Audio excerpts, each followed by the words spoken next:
Olá, amigos! Eu sou o pastor Rafael Lemos, do SEI de Cabo Frio, e o desejo do nosso coração é que essa mensagem mude a história da sua vida, que ela possa ressignificar o seu passado, que ela possa definir projetos de Deus para a sua vida.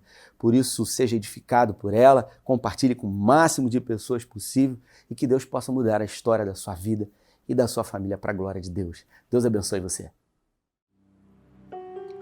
Romanos no capítulo 8, a partir do verso 28, e o tema da mensagem é mais que vencedores. Tirei esse tema aqui, desse subtítulo aqui, do livro de Romanos, no capítulo 8. Paulo lhe diz assim: sabemos que Deus age em todas as coisas para o bem daqueles que amam, dos que foram chamados de acordo com um propósito. Quero dar uma parada aqui e já começar a dizer. Quando a gente lê esse texto e quando a gente ouve, e provavelmente você já ouviu uma infinitude de vezes essa palavra, nós somos mais do que vencedores. Nós não somos vencedores, nós somos mais do que vencedores.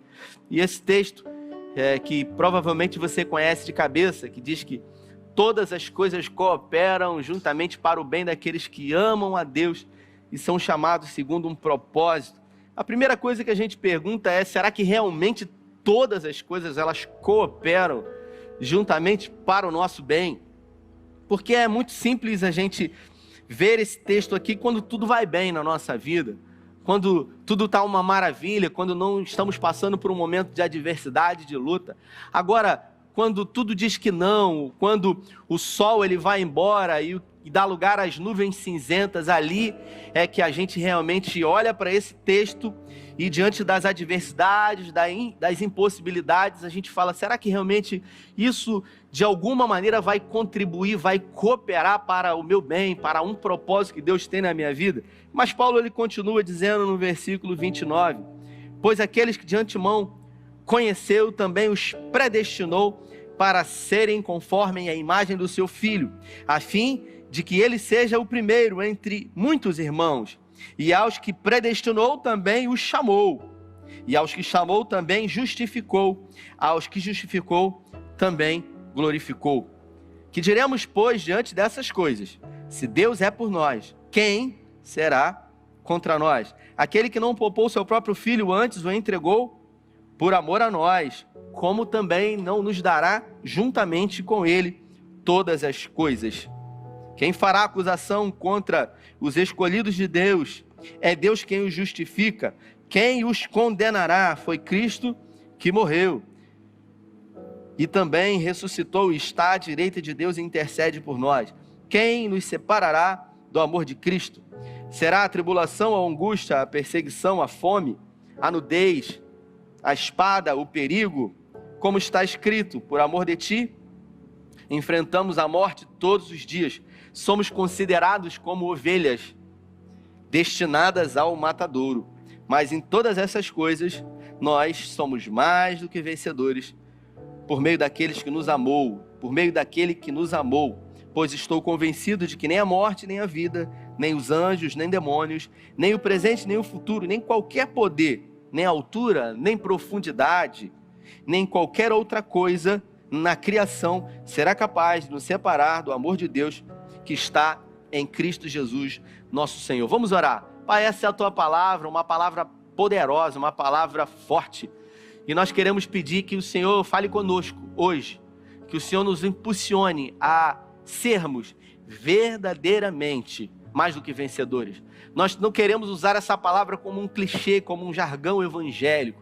Nós queremos experimentar dessa palavra, que essa palavra ela salte da nossa Bíblia e que ela tome lugar no nosso coração e que nós verdadeiramente possamos declarar com fé e com certeza e convivência de que nós somos mais do que vencedores. Aleluia! Eu queria nessa noite falar um pouco comigo e com você. Essa palavra, eu confesso que ela aqueceu muito o meu coração, principalmente hoje à tarde. E eu queria esmiuçar não propriamente esse texto, mas um texto de ser mais do que vencedor, ou ser vencedor, ou estar diante de batalhas, porque quando a Bíblia fala em vencer, a gente subentende que se Para vencer você precisa lutar. E as lutas da vida, elas são frequentes. Algumas a gente ganha, algumas inevitavelmente a gente perde. Afinal, ninguém ganha sempre. Ninguém vence o tempo todo. Ninguém tem uma vida só de vitória. É impossível você viver uma vida aqui na Terra onde você diz, aqui é só vitória. Não é. Uma caminhada existencial de fé necessariamente é lidar com impossibilidades, é lidar com questões que você não terá muita habilidade, e principalmente saber lidar com rejeição, saber lidar com abandono e saber e aprender a recomeçar. Eu pergunto para você que está me vendo e ouvindo agora, quantas vezes na sua vida você precisou recomeçar alguma coisa? Quantas foram as vezes que você precisou tentar de novo? Que você precisou se colocar de pé depois de estar caído? Depois de ter quebrado financeiramente? Depois de ter perdido um relacionamento? Quantas foram as vezes que você se sentiu injustiçado? Que alguém feriu você, roubou a sua confiança, traiu você? E ali, diante da dor, do sofrimento, você precisou digerir, você precisou ressignificar e depois você inevitavelmente teve que recomeçar. Eu queria que você trouxesse à memória quantas foram as vezes na sua vida que você precisou tentar de novo, mesmo não sabendo até por onde começar. Quantas foram as vezes que você nem soube o que fazer, que você perguntou, e agora? O que vai ser? O que vai ser de mim? Acabou. Eu perdi tudo. Quantas foram as vezes na sua vida que você olhou para as situações e você falou, não tem jeito para mim. Tudo para mim é muito mais difícil. Você olhou para o lado, para as pessoas que estavam à sua volta e você aparentemente viu que para as pessoas, segundo a sua ótica, tudo para elas era de uma forma muito fácil. Afinal, as conquistas, elas vinham de uma forma muito perene, contínua na vida delas. Assim como no Salmo 73, Asaf, ele declara, por um momento os meus pés quase escorregaram, pois eu tive inveja dos ímpios. Asaf, ele se atreve a declarar mesmo, publicamente, na Bíblia, que ele teve inveja dos ímpios, porque eles prosperavam, porque eles cresciam, e na vida dele tudo era muito difícil, tudo era pautado sempre com impossibilidade, com inviabilidade, com dificuldade, sabe? Sabe quando você vai fazer alguma coisa? Essa semana eu precisei mexer alguma coisa lá em casa, não me lembro o que.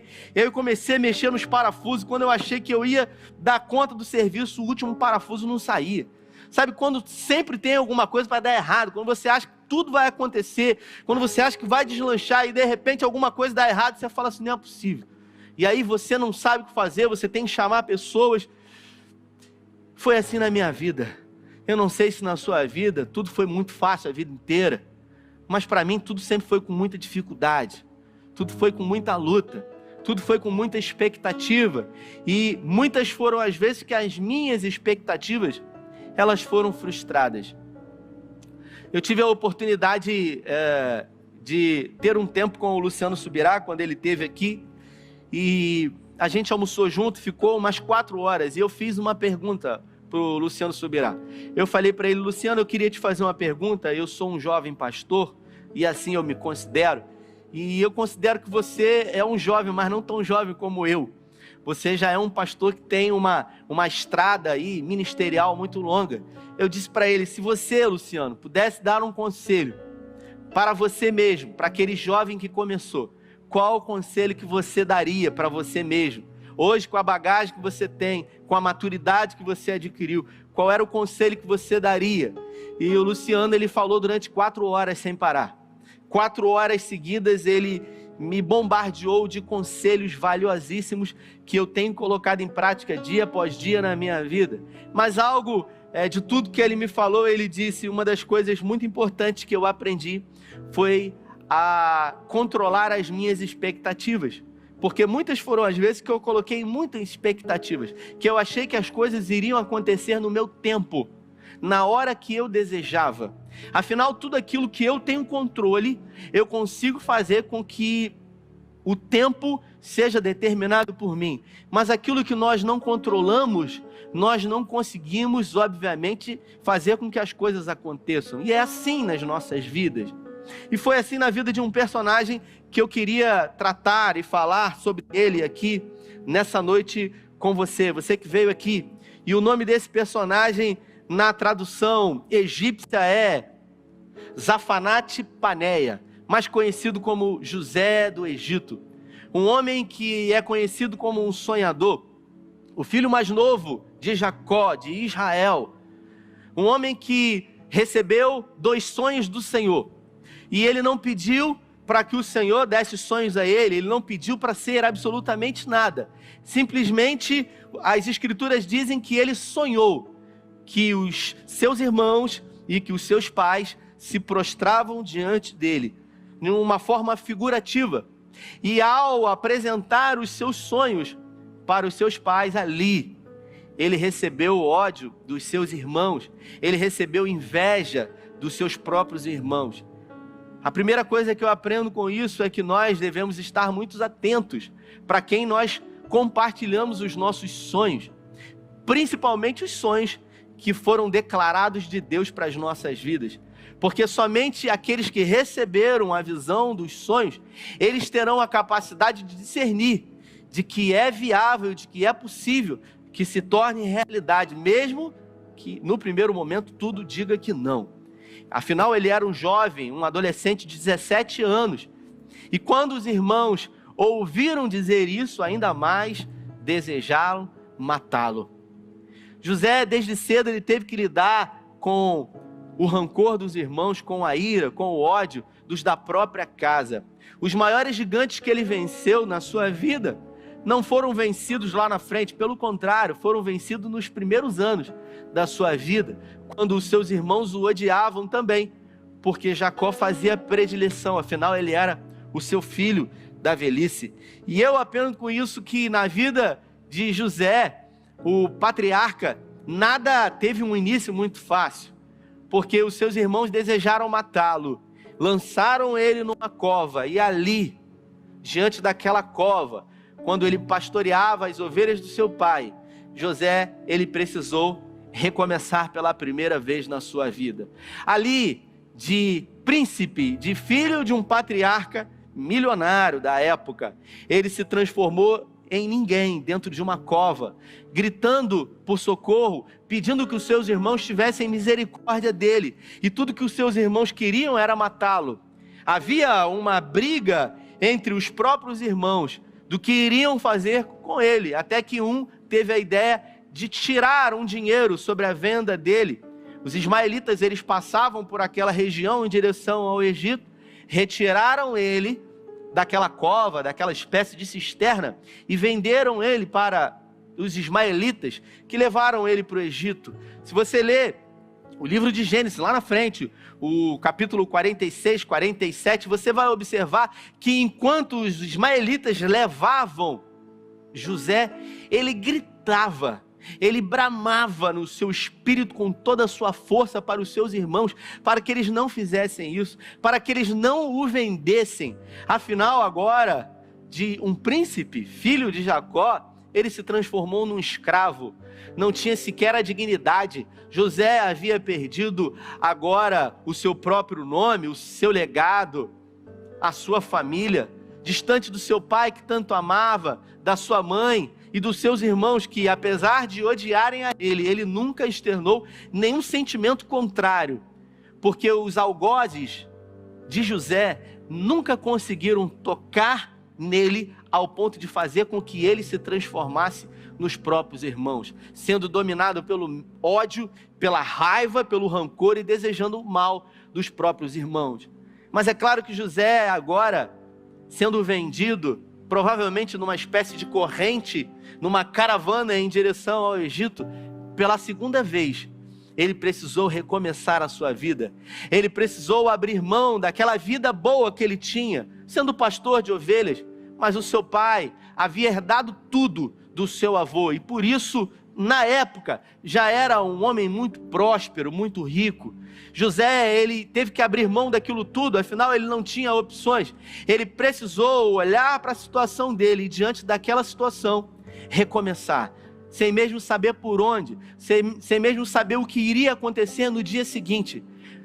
Tudo foi tirado dele, foi tirado a liberdade, foi tirado o direito de ir e vir, foi tirada a escolha do que ele poderia fazer, do que poderia comer, de quando iria comer, foi tirado o nome dele, foi tirado o direito de crescer com o seu pai, de ter uma família, mas não foi tirado dele a fé e a esperança que ele tinha no Deus do seu pai, no Deus que ele havia visto e ouvido de perto, maravilhas que havia realizado na história da sua família. E provavelmente o seu pai, desde muito novo, contara para José os grandes feitos que o grande eu sou havia realizado na sua vida.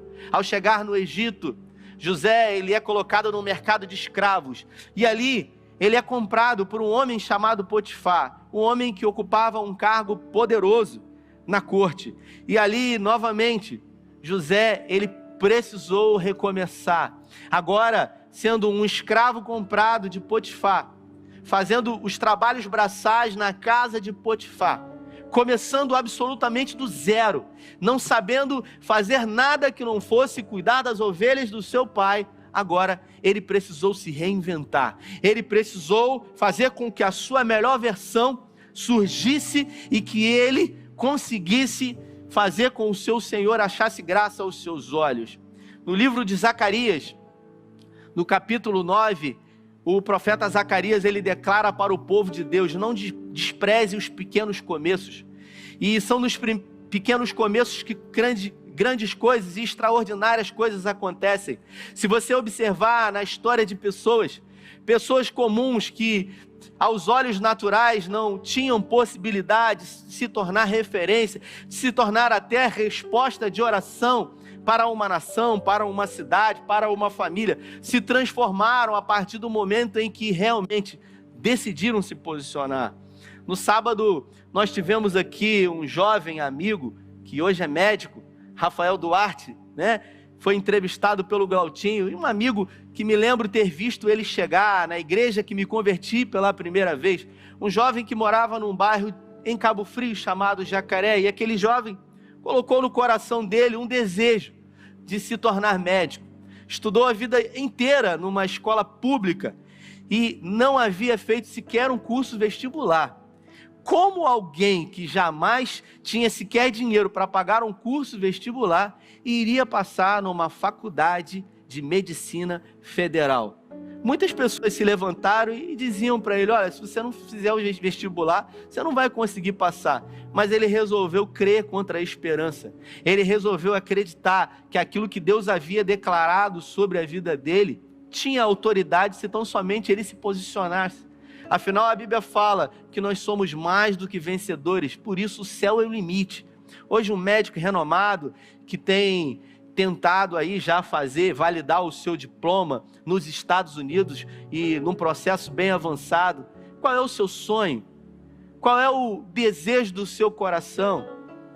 Por que você hoje não se coloca em projetar aquilo que o seu coração aqueceu em fazer? Quais são os gigantes que têm paralisado você? Quais são as vozes que têm dito para você que você não vai conseguir, que não é para você? No caso de José, os seus próprios irmãos chacoteavam dele, debochavam dele, dizendo que ele era apenas um sonhador. Filho de Jacó, alguém que sonhou que os irmãos, os pais se prostravam diante dele, agora era um serviçal na casa de Potifar. Só que a Bíblia fala que tudo que ele fazia, o Senhor era com ele. E por isso Potifar, quando olhou para José, viu que onde ele colocava a sua mão prosperava. Tudo aquilo que ele pegava para fazer, ele fazia com excelência. Ele dava o seu melhor. E por dar o seu melhor e por fazer da melhor maneira, com a condição que tinha, o Senhor o abençoava grandemente. E por isso ele começou a prosperar na crise. Sim, ele prosperou na crise. E ele começou a crescer. E os bens de Potifar começaram a ser multiplicados até o ponto em que Potifar o colocou sobre todos na sua casa e sobre tudo que Potifar tinha. Potifar só disse para ele: você só não pode tocar na minha esposa. O resto, tudo que é meu está diante de você, porque eu tenho visto o Senhor na sua vida. Se é assim na sua vida, meu irmão, minha irmã, Tudo aquilo que você pega para empreender em fazer, você dá o seu melhor. Você faz da melhor maneira possível. Eu quero dizer para você que certamente o Senhor será com você. Onde quer que José colocava a mão dele, o Senhor colocava a sua poderosa mão sobre as mãos de José. Eu quero declarar sobre a sua vida que assim seja. Em tudo aquilo que você fizer nesse tempo, que aonde quer que você coloque as suas mãos, que o Senhor, que o grande eu sou, Ele coloque as poderosas mãos dEle, validando aquilo que você vai fazer. Mas, na vida em que vivemos, dentro dessa caminhada existencial, não é só vitórias. Às vezes a gente até acha que vai viver uma crescente, que a gente vai viver uma constância, mas servindo ao Deus que a gente serve, sempre nós precisaremos estar atentos, afinal, para nós é crise. É um tempo de deserto, mas para Deus é uma preparação para aquilo que está lá diante de nós. Por isso não conhecemos o nosso futuro, mas Ele se encontra pronto, e se nos posicionarmos nesse futuro, seguirmos em fé, certamente colheremos as promessas que Deus declarou sobre as nossas vidas. A mulher de Potifar, uma mulher ousada que sempre se oferecia para José, e José não queria trocar aquilo que ele mais sonhava na vida por aquilo que ele desejava sequer por um momento. Muitas foram as vezes que ele se negou a se deitar com ela, até que um dia ela fez com que todos os empregados saíssem da casa e ela armou ali para ele uma armadilha.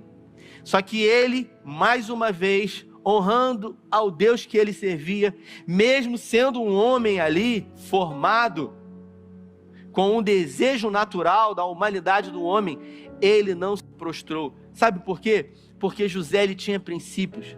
José, ele não se deitou com a mulher de Potifar porque ele tinha medo de Potifar. Não se engane. O medo de José não era de Potifar ou do que iria acontecer na vida dele. A única coisa que José tinha era temor do Senhor.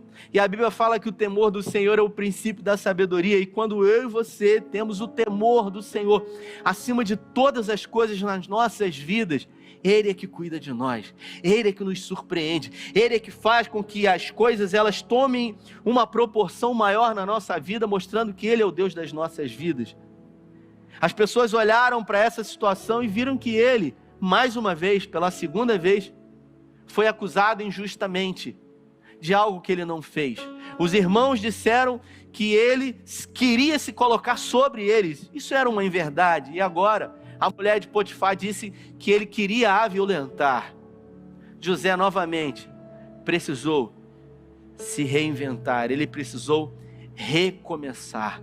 Eu aprendo com isso, querido e querida, que nessa caminhada de fé, impossibilidades, elas fazem parte da nossa história de vida. Impossibilidades para o milagre sempre vão fazer parte da vida daqueles que servem a Deus. Por isso, se você está me vendo e ouvindo, e na sua vida algo estava muito bom e de repente perdeu o controle das suas mãos, e agora você não sabe o que fazer, e você está diante de uma impossibilidade humana, eu quero dizer para você que isso faz parte dentro de uma construção. Foi assim na minha vida. Muitas foram as vezes que a situação fugiu do meu controle, que eu não sabia o que fazer, que a única coisa que poderia reverter a situação era um milagre de Deus.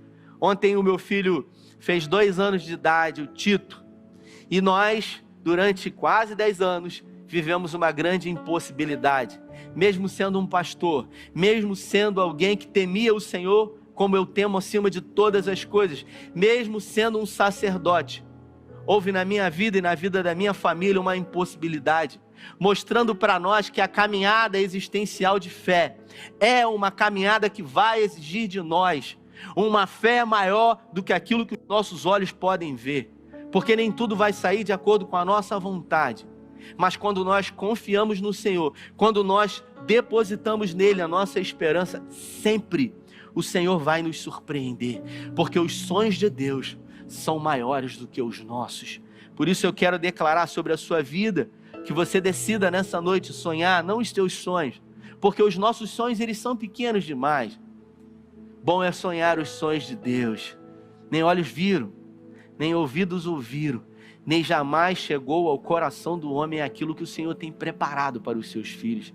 Decida sonhar os sonhos de Deus. José agora, de governador da casa de Potifar, ele foi levado a uma prisão onde o rei colocava prisioneiros que ele havia prendido. E lá na prisão agora, ele não tinha mais um conforto, ele não comia o que ele desejava comer, ele não fazia aquilo que ele bem entendia, pelo contrário, foi cerceado o direito novamente dele de ir e vir. E novamente José precisou recomeçar. Observe nessa história quantas vezes foram que José precisou recomeçar.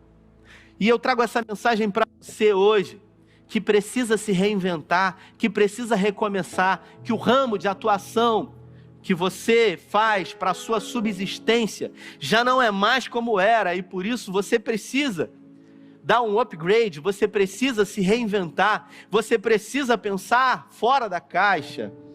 Essa crise, ela não veio para derrubar você, para matar você, para destruir você. Diferente do que muita gente pensa, essa crise, ela veio para trazer reflexão para nós. José, ele ficou na cadeia, e depois de algum tempo na cadeia, e muito se dedicar naquilo que nem era pedido para ele, as pessoas começaram a olhar que tudo que ele fazia prosperava. Por quê?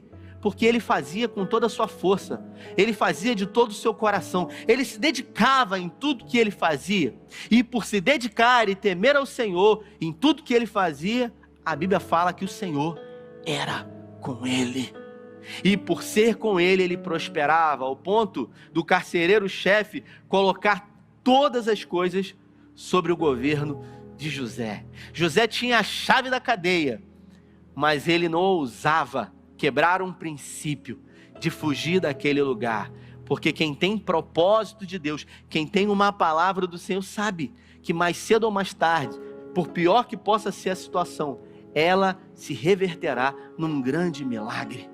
Talvez você diga, mas como? Eu também não sei. O que eu sei é que Deus constrói caminhos onde não há caminhos. Ainda ontem uma pessoa me ligou, mandou uma mensagem no WhatsApp e disse para mim, pastor, quero compartilhar contigo uma impossibilidade que eu e a minha esposa vivemos. O nosso grande milagre chegou. E eu disse, louvado seja o nome do Senhor. Eu só não sabia quando que isso iria acontecer, mas eu tinha absoluta certeza que ia acontecer. Porque aqueles que confiam no Senhor, Salmo 125, eles são como os montes de Sião, que não se abalam, mas permanecem para sempre. Aleluia! José, ele ficou algum tempo naquele cárcere, até que 2 homens foram presos, o copeiro do rei e o padeiro do rei. E ali, esses homens ficaram algum tempo, numa relação com José diária, até que os dois tiveram sonhos na mesma noite. O coração deles se encontrava angustiado. José então chega para aqueles 2 homens e pergunta o porquê da angústia no coração, afinal o semblante deles se encontrava abatido. Eles dizem que haviam sonhado um sonho. José então pede para que eles falem o sonho. José dá a interpretação do sonho para aqueles homens. O copeiro real, ele seria restituído das suas funções, e ao sair daquele lugar, depois de 3 dias, José diz para ele, se lembre de mim quando você sair e estiver diante de Faraó, não se esqueça de mim. Escute o que eu vou dizer, querido e querida, às vezes o tempo passa, as dificuldades e as afrontas, elas são tão grandes, que nós queremos que pessoas nos ajudem a transformar o nosso deserto em um tempo de bonança, em um tempo de milagre. Eu quero dizer para você que ainda que homens e mulheres tenham se esquecido de você, o profeta Isaías, ele diz, porventura ainda que uma mãe que amamenta o seu filho se esqueça dele, eu, todavia, não me esquecerei de você, pois tenho gravado na palma das minhas mãos. Aleluia, Deus jamais se esquecerá de mim e de você.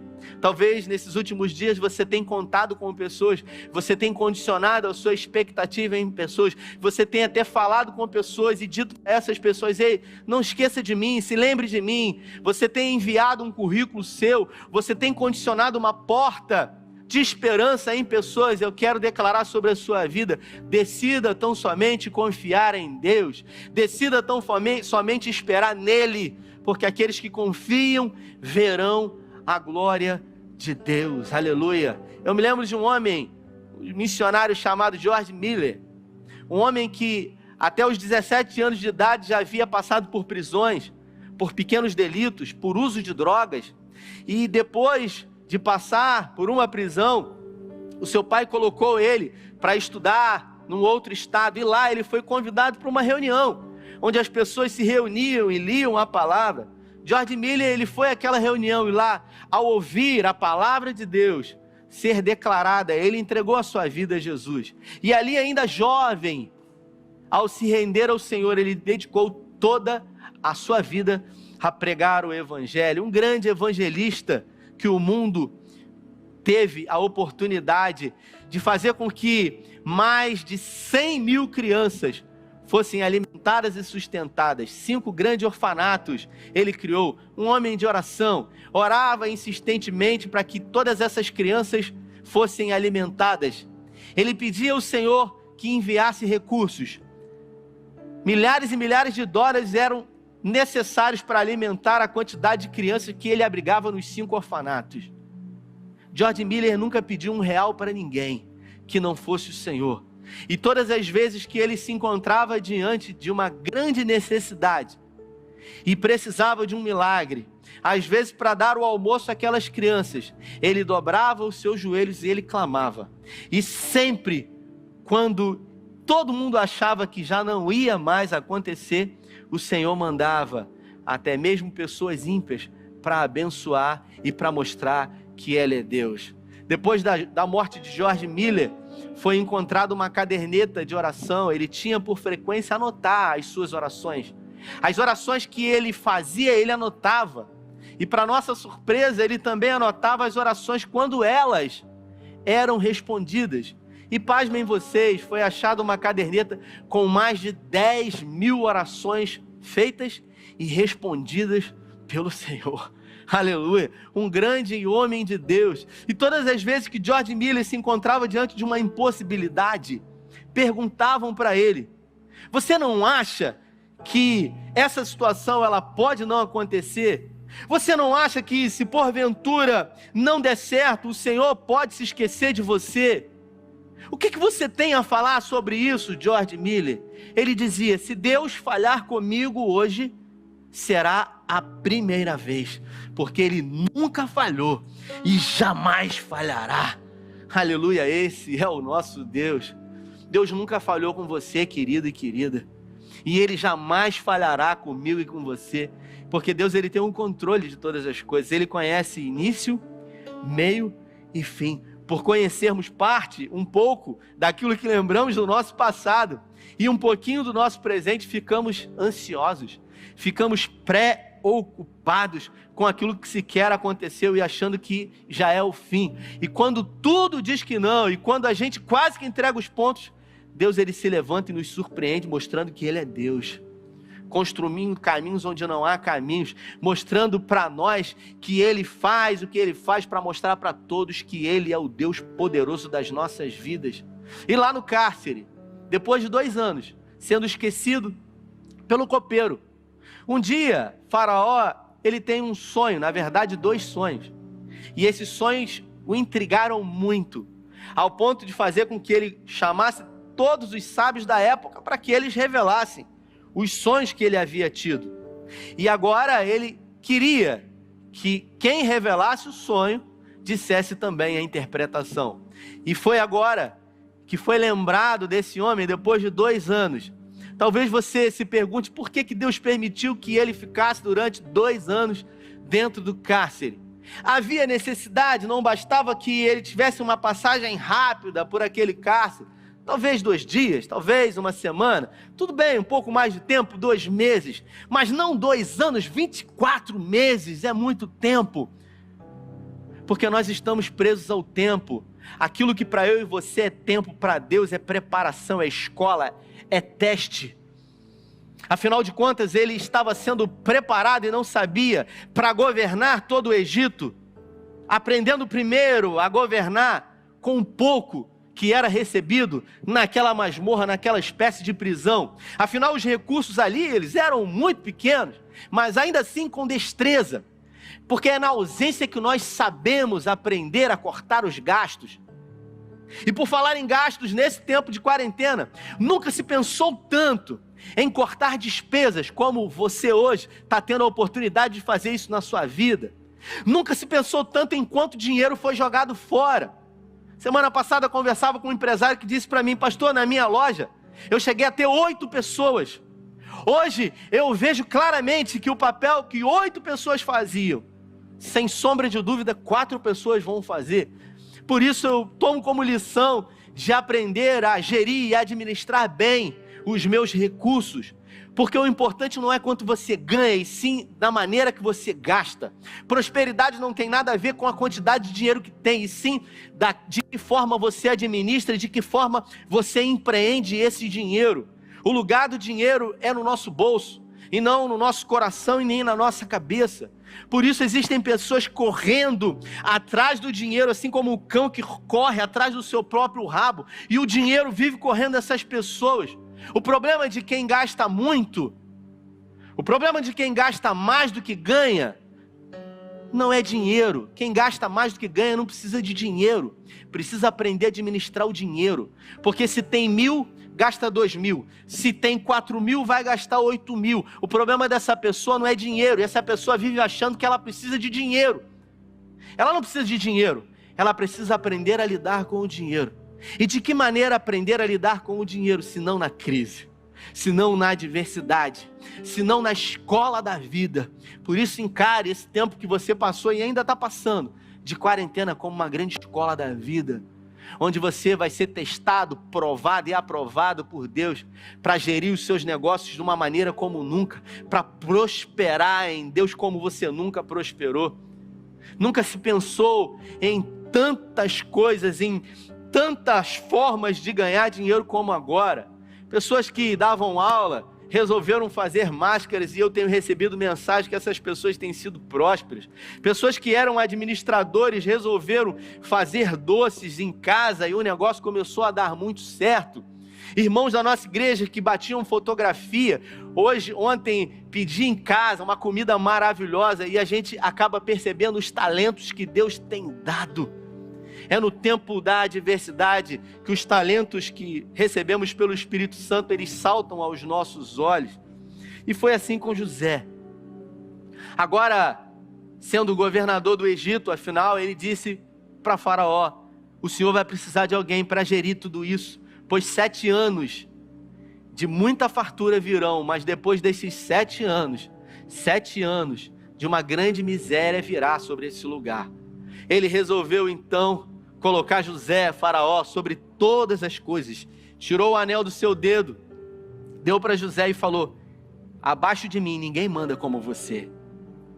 José, agora, de escravo, de sem nome, de sem legado, passou a ser governador do todo o Egito. Os propósitos de Deus agora começavam a se firmar, a se mostrar de uma maneira clara. E um dia, quando ele menos esperava, na fila, fiscalizando a compra e venda de mantimentos, afinal, já há 2 anos havia uma grande crise em todo o mundo antigo, e todos seguiram para o Egito, porque somente lá tinha a provisão. Os filhos de Jacó, os irmãos de José, se apresentam diante dele. E eu quero que você preste bastante atenção nisso. José tinha todos os motivos do mundo para permitir que no seu coração o ódio, o rancor, a amargura dominasse o seu ser pelos seus irmãos. Afinal, ele foi vendido pelos próprios irmãos, mas ele escolheu não se contaminar, ele escolheu não se transformar no seu próprio algoz. José escolheu não se deformar diante, da forma como a vida mexeu nele. Ele teve a capacidade de ser resiliente, de não se deformar. Todas as vezes que ele foi espremido e foi retirado dele tudo que ele tinha de melhor, assim como quando você espreme uma laranja para que saia dela aquilo que ela tem de melhor. Quantas foram as vezes que ele foi espremido, como uma uva é espremida para que possamos usufruir de um delicioso suco. Diante dos irmãos, ele resolveu declarar a sua identidade. Os irmãos muito temerosos, afinal, ele poderia produzir vingança. Mas José mostra para nós que ele resolveu perdoar. E eu aprendo com isso, querido e querida, que José, o patriarca, foi o que foi, um herói da fé, deixou o legado, foi uma promessa de Deus, simplesmente porque temeu o Senhor acima de todas as coisas, porque confiou no Senhor, porque não negociou com o pecado e principalmente porque resolveu liberar perdão sobre aqueles que o feriram. Durante a minha vida e durante a sua vida, quantas foram as vezes que pessoas nos decepcionaram, pessoas nos feriram, nos machucaram, roubaram aquilo que nós tínhamos de melhor, que era a boa ação e o amor.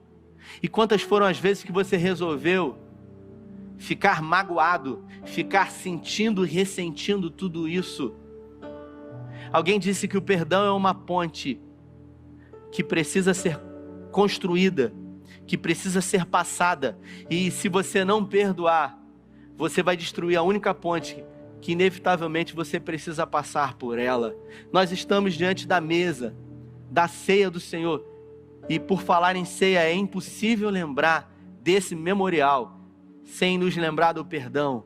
Por isso, na sua vida, se você hoje precisa recomeçar a sua história, se você hoje precisa se colocar de pé e se reinventar, independente do que você faça, independente da sua profissão, da sua posição social, daquilo que você escolheu como sustento e provisão da sua casa, eu quero declarar sobre a sua vida: ninguém consegue se levantar sendo abençoado por Deus com o coração tomado de ódio, de rancor. Os seus irmãos, talvez, se estivessem no lugar de José, teriam o traído novamente. José não. Ele disse para os seus irmãos: o Senhor resolveu transformar o mal em bem. Ele disse: vocês me venderam, mesmo sem saber que estavam sendo agentes do propósito de Deus. Um dia eu disse em uma das minhas mensagens que Romanos 8, 28, que declara, que eu li no início desse culto, que todas as coisas cooperam juntamente para aqueles que amam a Deus e são chamados segundo um propósito.